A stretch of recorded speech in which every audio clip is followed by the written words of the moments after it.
Elles font partie de la synergie des femmes du Grand Nord. Et oui, nous recevons sur ce plateau Madame Devote Mbabou, porte-parole, Thérèse Ilamba, membre de la synergie, mais aussi Espérance Witungu, membre également de la synergie. Bonsoir, mesdames. Bonsoir. Madame Devote, Madame Thérèse et Madame Espérance, bienvenue sur ce plateau. Merci. Donc, vous voyez également sillonner à travers plusieurs, je dirais, ministères. On vous a vu à travers les médias. Quel est le message essentiel que vous véhiculez à travers, je dirais, cette péripétie? Oui, nous sommes arrivés à Kinshasa, c'est pour une mission de plaidoyer à faveur de la paix chez nous, mais aussi à faveur des processus électoraux apaisés à province du Nord Kivu, mais aussi en général dans la partie est de la RDC qui est frappée par, qui sont frappés, le Nord Kivu, l'Ituri, qui sont frappés par les guerres incessantes, les massacres incessants.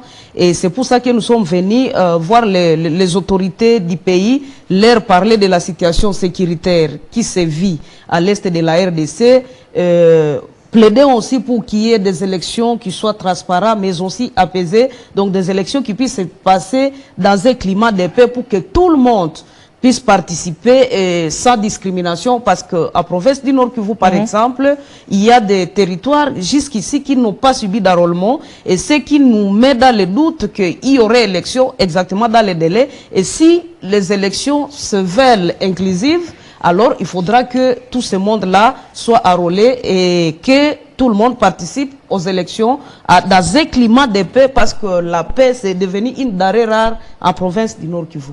Aujourd'hui, Madame Thérèse, si vous avez sillonné justement, vous êtes précisément de Béni.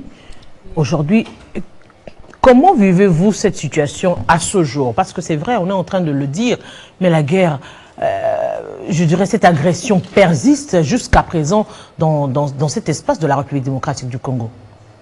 Oui, comme vient de dire Madame Bambou, vraiment à Béni, tout comme dans d'autres villages périphériques, les gens vivent dans l'insécurité et chaque fois, on a toujours peur qu'à chaque instant, on doit être tué. Même s'il faut quitter Béni pour Kassindi, Béni, Komanda, toutes ces routes de cet agricole aujourd'hui ne fonctionnent presque pas, parce que chaque fois on tue les gens, les véhicules sont brûlés et aussi les gens ne cultivent plus, alors que la population de Béni est une population qui vit de l'agriculture et aussi le commerce. Mais aujourd'hui, Madame Espérance, vous avez vu combien, je dirais, des ministres à ce jour ici à Kinshasa? Ok, merci pour la parole accordée. Depuis que nous sommes là, nous avons déjà vu, je peux commencer par citer, nous avions vu d'abord le ministre de l'Industrie, nous avions vu aussi la ministre, Madame le ministre de Culture et Arts et Patrimoine. Nous avons aussi vu le ministre de... Oui, le ministre de Petites et Moyennes Entreprises, parce que lui aussi, en fait, il a des entreprises. On a pensé que quand on peut le voir, par exemple, avec ce qu'il a, comme c'est lui qui gère les entreprises, il fallait qu'il puisse promouvoir les entreprises des jeunes. Surtout que actuellement, les jeunes sont même utilisés dans les forces et groupes armés. Alors nous avons pensé que s'il pouvait, par exemple, favoriser ces entreprises au niveau, par exemple, d'avoir des taxes, là, ça pouvait aider. Par exemple, au niveau de la ministre de Culture et Arts, nous avions dit non, ce qui se passe chez nous, à l'Est, c'est une situation vraiment qu'il ne faut pas oublier. Il faudrait, par exemple, avoir des sites touristiques, donc, par exemple, des sites touristiques, donc organiser ces sites à ce que cette situation-là soit immortelle, parce que c'est une situation qui dérange tellement la population. Donc, lui attaque ministre, mais aussi nous lui avons demandé qu'il puisse faire de ce ministère de Culture et Arts un outil de paix. C'est possible qu'on utilise les artistes et beaucoup d'autres gens, qu'ils chantent, et ça pouvait apaiser un peu les gens. À part ça, nous avons aussi vu le ministre de Excellence Mboussa Nyamwisi avec son grand ministère là.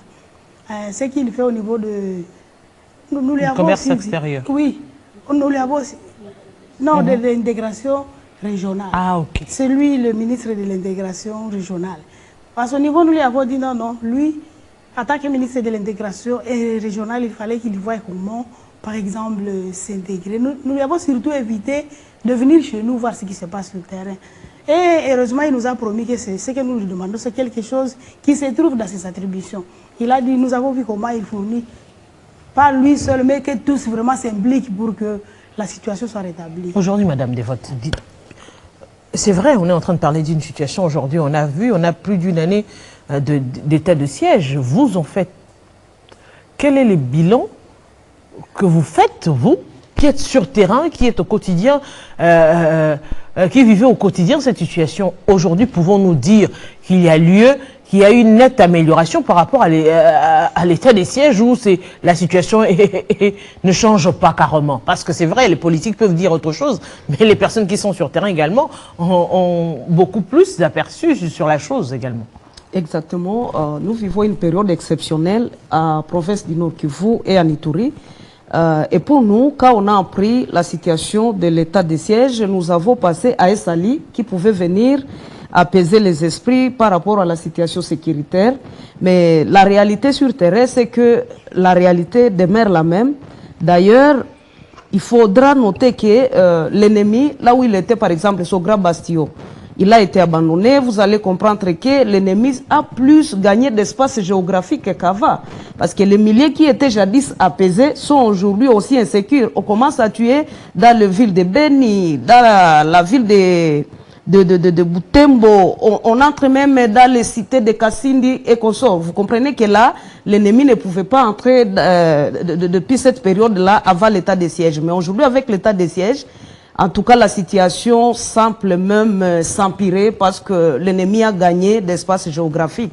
Mais nous apprenons par les voies des ondes qu'il y a des avancées sur le plan de l'économie. Mais nous, en tant que population, nous ne savons pas apprécier que l'économie s'est améliorée parce que de notre côté, l'économie est en train de mourir. Parce qu'on est senti maintenant, le patrimoine de la communauté, la population ne sait plus accéder à son patrimoine agricole. Ça fait que sur le plan de la population, rien n'a évolué, que ce soit sur le plan de son économie, que ce soit sur le plan de la sécurité. Les violences sont en train de se vivre au niveau de territoire sous état de siège. Et à notre avis, le bilan qui semble être positif reste dans les bureaux ici à Kinshasa. Mais nous qui vivons sur terrain, nous continuons à mourir et nous ne savons même pas si vraiment l'état de siège c'est une solution. Nous avons pensé que les autorités pouvaient recadrer encore cet état de siège pour voir comment trouver des solutions le plus idoines à la situation. Cette mesure semble ne pas être vraiment une mesure qui vient nous soulager parce qu'elle a trop duré et le résultat n'est pas encore là. Mais aujourd'hui, la grande question, c'est justement la question électorale aujourd'hui. Parce que l'on se dit, il y a eu cette période où les gens devaient s'enrôler. Est-ce qu'aujourd'hui, c'est tout le monde qui s'est enrôlé dans cet espace? Est-ce qu'aujourd'hui, on peut avoir les sièges voulus parce qu'il y a des espaces qui sont occupés où les gens n'ont pas pu voter? Est-ce qu'on aura les mêmes sièges? Est-ce qu'aujourd'hui, même ces personnes qui sont dans ces espaces arriveront-ils ou telles à s'enrôler, plutôt à voter au moment voulu? Ce sont les grandes questions. Nous sommes dans un doute parce que, bon, par rapport au nombre de sièges, les sièges semblent avoir été reconduits, sauf il y a, comme je l'ai dit tantôt, les Rutshuru ou les Massis n'ont pas subi d'enrôlement. Donc pour eux, même si on a reconduit les sièges, on ne sait même pas s'ils vont participer au vote. Et s'ils vont participer, c'est quand? Est-ce que c'est au même moment que tout le monde? Mais par rapport aux milliers où les gens se sont fait enrôler, l'accessibilité pose encore problème. Parce que les gens ont abandonné leurs milliers. On a vu à Beni, comme à Butembo, les déplacés qui sont venus s'enrôler dans les grandes agglomérations qui sont censées être sécurisées par rapport à leurs milliers d'origine. Alors, s'il faut qu'ils votent, ils risquent de voter en dehors de leurs milliers et la population est découragée. Mais nous avons foi que si les autorités congolaises avaient besoin de nous faire participer, elles peuvent chercher la solution la plus rapide pour que les élections se fassent. Et ce n'est pas impossible, nous y croyons, mais c'est la volonté des autorités qu'il faut exploiter au plus haut niveau. Aujourd'hui, on se dit, c'est la femme qui est sur terrain, c'est la femme qui va au champ, c'est la femme qui est victime de fois dans des situations de guerre, c'est les femmes qui sont violées, c'est les femmes qui sont battues. Et c'est une autre forme de guerre qu'on fait subir à la nation congolaise avec le viol. Aujourd'hui, le réel problème, c'est les ADF, le réel problème, c'est les groupes armés, ou encore c'est l'armée congolaise. Et le M23. Nous sommes dans une situation où la femme, elle est victime de tout. Sur le plan violence sexuelle, elle subit. C'est elle qui est en train de perdre le mari, les enfants. Et cette femme-là, celle qui doit aussi travailler fort pour la survie de la famille. Mais malheureusement, cette femme ne sait plus accéder à Socha, qui lui servait de moyen pour arriver à subvenir aux besoins de la famille. L'entrepreneuriat n'est pas aussi facile à faire par cette femme qui vit aujourd'hui dans les déplacements. Et donc, vous comprenez que cette femme qui servirait de solution à mère de famille, vous comprenez qu'elle est dans une situation d'incapacité de subvenir aux besoins de la famille. Et elle subit des violences sexuelles. Elle continue même à subir des violences basées sur le genre. Et vous comprenez qu'il y a vraiment un problème très sérieux s'il faut vraiment intervenir à faveur de cette femme-là et à faveur de toute la population pour que tout se passe comme il faut. Alors vous allez comprendre que ça sera le salut de la population. Les hommes comme les femmes souffrent, mais la femme, elle est en train de souffrir plus que tout le monde parce qu'elle porte beaucoup de charges au nom de toute la famille. Madame Espérance, quelle serait alors la solution à ce jour? Oui, la solution à ce jour, par rapport à cette situation, à franchement parler, on attaque les élections. C'est vrai, la plupart des gens, au début là, de l'enrôlement, ne voulaient même pas se faire enrôler. Peut-être à cause des tracasseries, les gens voulaient seulement avoir des cartes.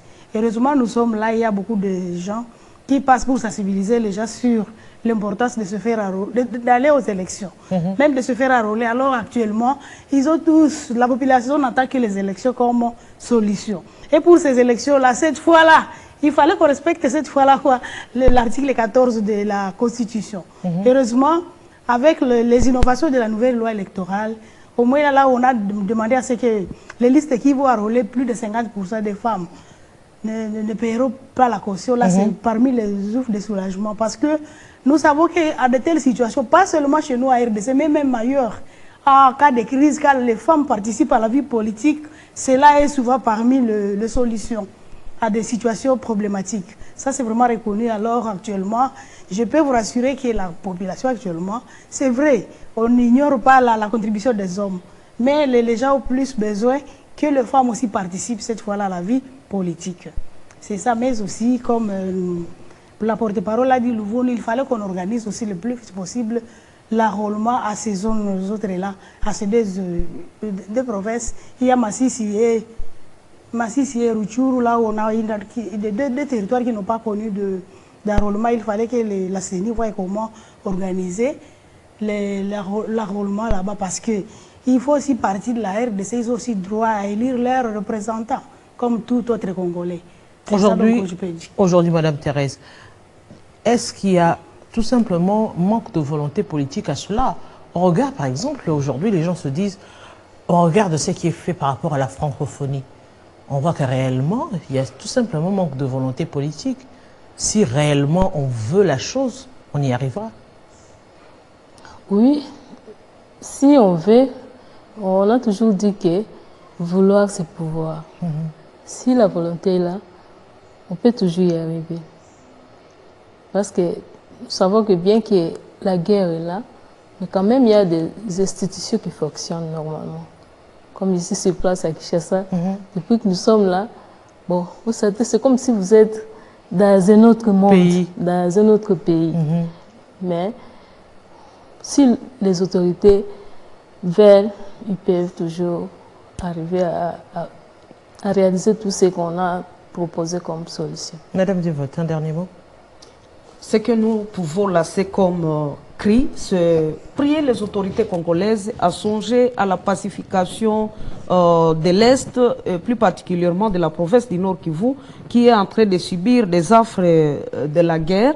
mais aussi essayer d'instaurer la souveraineté de la RDC, parce que nous voyons les UPDF, les AC venir combattre dans notre pays, alors qu'il fallait valoriser l'armée congolaise et qui pouvait intervenir comme il faut. Et là, nous, quand nous voyons notre FARDC en train de travailler, nous nous sentons en sécurité parce que nous voyons nos frères en train de faire leur travail et donc au plus grand sacrifice pour sauver nos vies. Mais avec ces armées étrangères, en tout cas, on continue à dire on a encore des craintes par rapport à tout ça, ça ne sauvegarde pas notre souveraineté nationale. Encore qu'il faut éviter aussi la population à avoir confiance aux dirigeants de la RDC. Et donc les gouvernants sont invités à mettre sur pied des dispositifs sécuritaires adéquats pour pacifier l'Est de la RDC. Sinon, sans cela, la population serait abandonnée à ce triste sort. Et nous continuons à avoir confiance aux autorités et ce que nous laissons, c'est un cri pour qu'ils arrivent à comprendre que l'Est de la RDC est vivable. En tout cas, l'Est de la RDC est vivable et nous avons besoin que les Congolais de l'Est puissent vivre la paix, la stabilité, comme tous les autres Congolais qui vivent ailleurs. Il suffit que les dirigeants congolais jettent seulement un regard sur l'Est, un regard particulier, et comme ça, il faut pacifier. Nous avons notre ministère de la Défense qui est là pour ça, le ministère de l'Intérieur qui est là aussi pour ça, et nous avons même l'article 63 de la Constitution qui dit quand bien même les militaires peuvent être en train de combattre aux côtés pour sauvegarder des vies humaines, dans la mesure où il y a vraiment dépassement des forces, alors l'article 63 vient en appui pour dire la population peut aussi aider, les compatriotes qui sont animés d'un esprit patriotique peuvent aussi intervenir. Et alors nous attendons seulement que le gouvernement dise tout le monde peut être associé au processus de la pacification de l'Est. Et là donc, on a besoin que certaines mesures soient mises sur pied pour dire la surveillance sécuritaire à base communautaire, on peut la propulser, mais avec des mesures d'accompagnement, bien sûr, pour sécuriser cette population qui devrait aussi participer et contribuer à la surveillance sécuritaire à base communautaire. Madame Devote, Madame Thérèse, également Madame Espérance, grand merci à vous d'avoir préparé ce plateau. Je rappelle aux téléspectateurs que vous êtes membre de la synergie des femmes du Grand Nord et justement vous êtes venu ici à Kinshasa pour un plaidoyer en ce qui concerne la paix et la pacification de l'Est de la République démocratique du Congo. Grand merci à vous. Merci beaucoup. Alors je vous garde sur ce plateau le temps d'avoir le tout deuxième invité pour justement parler de la communication institutionnelle.